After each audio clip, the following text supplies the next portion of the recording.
بسم اللہ الرحمن الرحیم۔ تمام تعریفیں اللہ تعالیٰ کے لیے، ہزاروں کروڑوں درود و سلام حضور اکرم صلی اللہ علیہ وسلم پر، ان کے ازواج پر، ان کی اولاد پر اور ان کے اصحاب پر۔ ناظرین، میں ہوں محمد فضل اور اقرا وائس پر آپ کا خوش آمدید کرتا ہوں۔ ناظرین، جب فرعون دریائے نیل میں غرق ہو گیا اور تمام بنی اسرائیل مسلمان ہو گئے، حضرت موسیٰ علیہ السلام کو اطمینان نصیب ہو گیا، تو اللہ تعالیٰ کا حکم ہوا کہ آپ بنی اسرائیل کا لشکر لے کر ارض مقدس یعنی بیت المقدس میں داخل ہو جائیں۔ اس وقت بیت المقدس پر عمالقہ کی قوم کا قبضہ تھا، جو بدترین کفار تھے اور بہت طاقتور، جنگجو اور نہایت ہی ظالم تھے۔ چنانچہ حضرت موسیٰ علیہ السلام 6 لاکھ بنی اسرائیل کو ہمراہ لے کر قوم عمالقہ سے جہاد کے لیے روانہ ہوئے، مگر بنی اسرائیل بیت المقدس کے قریب پہنچے تو ایک دم بزدل ہو گئے اور کہنے لگے کہ اس شہر میں جبارین یعنی عمالقہ ہیں، جو بہت ہی زور آور اور زبردست ہیں، لہٰذا جب تک یہ لوگ شہر میں رہیں گے ہم ہرگز شہر میں داخل نہیں ہوں گے۔ بلکہ بنی اسرائیل نے حضرت موسیٰ علیہ السلام سے یہاں تک کہہ دیا کہ اے موسیٰ، آپ اور آپ کا خدا جا کر اس زبردست قوم سے جنگ کریں، ہم تو یہیں بیٹھے رہیں گے۔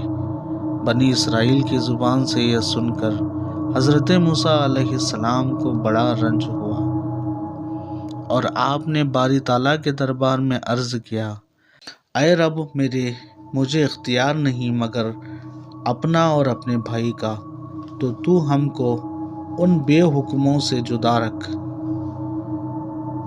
اس دعا پر اللہ تعالیٰ نے اپنے غضب و جلال کا اظہار کرتے ہوئے فرمایا، تو وہ زمین ان پر حرام ہے، 40 برس تک بھٹکتے پھریں زمین میں، تو تم ان بے حکموں کا افسوس نہ کھاؤ۔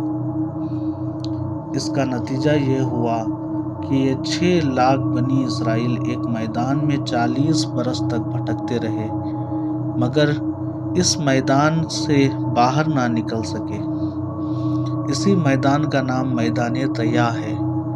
اس میدان میں بنی اسرائیل کے کھانے کے لیے من اور سلویٰ نازل ہوا، اور پتھر پر حضرت موسیٰ علیہ السلام نے اپنا عصا مار دیا تو پتھر میں سے 12 چشمے جاری ہوئے۔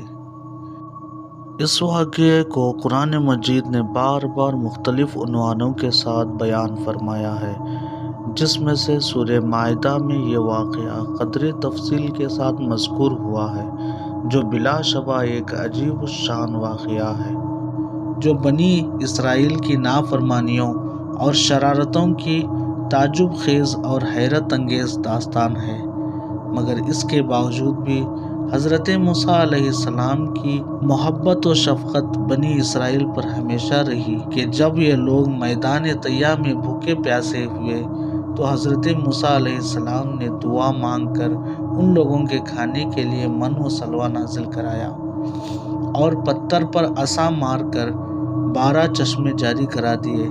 اس سے حضرت موسیٰ علیہ السلام کے صبر اور آپ کے حلم اور تحمل کا اندازہ کیا جا سکتا ہے۔ ناظرین، بالآخر یہ من اور سلویٰ کیا چیزیں تھیں؟ آئیے جانتے ہیں۔ جب حضرت موسیٰ علیہ السلام بنی اسرائیل کے 6 لاکھ افراد کے ساتھ میدان طیہ میں مخیم تھے تو اللہ تعالیٰ نے ان لوگوں کے کھانے کے لیے آسمان سے 2 کھانے اتارے۔ ایک کا نام من اور دوسرے کا نام سلویٰ تھا۔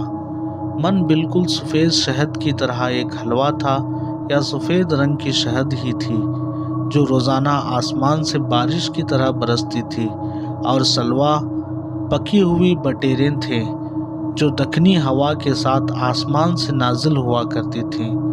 اللہ تعالیٰ نے بنی اسرائیل پر اپنی نعمتوں کا شمار کراتے ہوئے قرآن مجید میں ارشاد فرمایا اور تم پر من اور سلوہ اتارا۔ اس من اور سلوہ کے بارے میں حضرت موسیٰ علیہ السلام کا یہ حکم تھا کہ روزانہ تم لوگ اس کو کھا لیا کرو اور کل کے لیے ہرگز ہرگز اس کا ذخیرہ مت کرنا۔ مگر بعض ضعیف الاعتقاد لوگوں نے یہ ڈر سے کہ اگر کسی دن من و سلوہ نہ اترا تو ہم لوگ اسی بے آب و گیاہ چٹیل میدان میں بھوکے مر جائیں گے، چنانچہ ان لوگوں نے کچھ چھپا کر کل کے لیے رکھ لیا، تو نبی کی نافرمانی سے ایسی نحوست پھیل گئی کہ جو کچھ لوگوں نے کل کے لیے جمع کیا تھا وہ سب سڑ گیا اور آئندہ کے لیے اس کا اترنا بند ہو گیا۔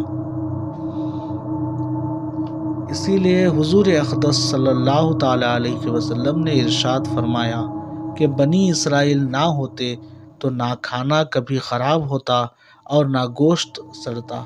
کھانے کا خراب ہونا اور گوشت کا سڑنا اسی تاریخ سے شروع ہوا، ورنہ اس سے پہلے نہ کھانا بگڑتا تھا نہ گوشت سڑتا تھا۔ تفسیر روح البیان۔